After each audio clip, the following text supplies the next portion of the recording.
چا چې د الله د دین حفاظت وکړو رب العالمین به د دې حفاظت کوي. نو زما عزتمندو علم ډېر لوی څیز دی.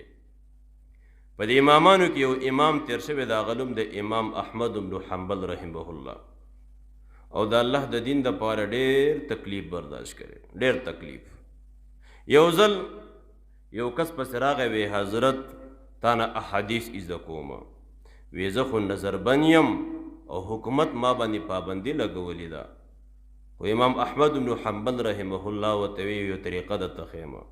دې کس ته وی وایي داسې شی به کوې چې روزانه به زوړ لباس اغوندې او غاړې ته به کچکول وراچې او زما د کور خوا ته به راځې سوال به کې چې چا ته پته ونه لګي، او زه به تا ته یو حدیث د رسول الله وایم، یو حدیث. نو دې غریب به روزانه سهار را پاسېدو او زوړ لباس پې اغوستو او غاړې ته به یې کچکول واچو او د ځان به فقیر او سوالګر یې جوړ کړی و. نو چې کله د امام احمد بن حنبل رحمه الله دروازې ته به راغې او دروازه به وټکوله او د خیر او د سوال یو اواز به وکړو، نو امام احمد بن حنبل رحمه الله به دروازې ته راغې او یو حدیث به ورته د رسول الله ووي.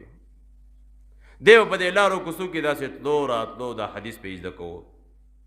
زما یې د 1500 وخت کې په دې باندې بیا دا نظربندي ختمه شوه.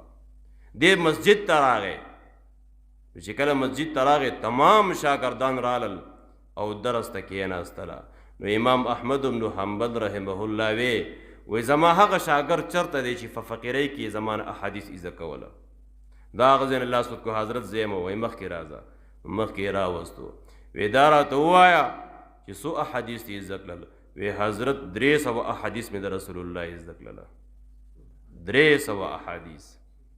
زما یې د پندو ګوره دا علم آسان څیز نه دی، ګوره دا ډېر ګران څیز دی او دا ډېر لوی څیز دی. ګوره